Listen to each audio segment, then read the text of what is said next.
Les 10 milliards, c'est très important. C'est des fonds sociaux, qu'on appelle des fonds sociaux, destinés aux impactés du terre, pour améliorer leurs conditions de vie.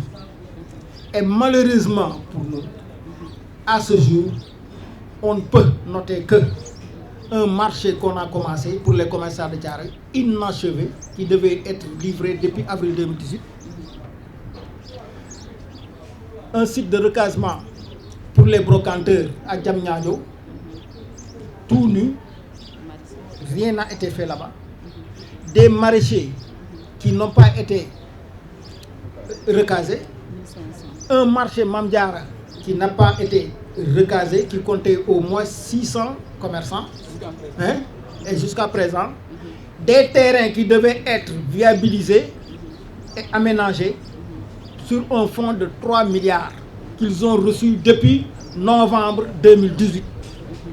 Lors de notre dernier conseil interministériel avec le PM, il avait posé cette question. Est-ce que vous avez reçu les fonds? Il avait posé la question au directeur du budget et au directeur de l'APIX. Ils ont confirmé que les fonds étaient là. Donc depuis 2018 jusqu'à présent, les terrains dont le président nous avait remis, jusqu'à présent, on ne peut même pas vous dire les localiser. On ne peut pas vous dire là où se situent ces terrains-là. Les fonds que nous avons payés, on ne peut pas les garder. L'argent est tentant. Donc ce paiement, qu'on appelle l'indemnisation mixte, mais il y a pire, c'est une indemnisation mixte, mais à 2 vitesses. Puisque les textes disent clairement, l'indemnisation doit être juste et préalable. Nous avons quitté, on nous a donné une avance en liquide, en espèces. Hein? Les terrains restent après. Jusqu'à quand? En ce moment, qu'est-ce que nous vivons? Le projet donc a transformé des propriétaires en locataires.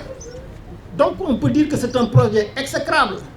De la même façon, ils ont fermé des entreprises, c'est-à-dire des cantines, les commerces de ces gens-là, des commerçants, les brocanteurs et autres, depuis 2 ans. Depuis 2 ans, ils ont fermé leur commerce, leur business. Et ils n'ont rien touché durant ces 2 années-là. Une forme d'appauvrir la personne, hein, inédite est là, donc présente devant nous. Donc ce que nous voulons dire, l'APIX doit nous clarifier les 10 milliards.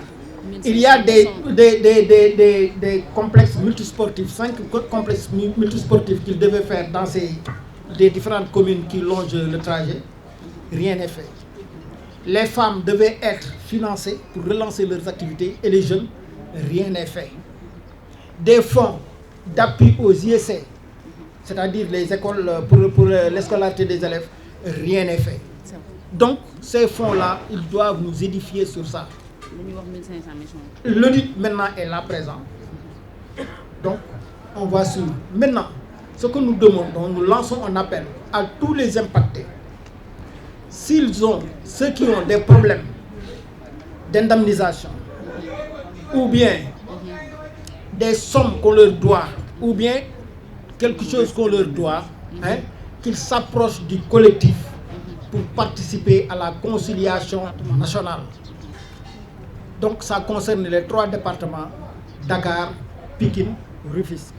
Commerçants, brocanteurs, IEC, maisons, locataires, maraîchers, qu'ils viennent nous rejoindre pour qu'on nous donne des preuves tangibles sur ça et qu'ils participent à la conciliation nationale. Merci.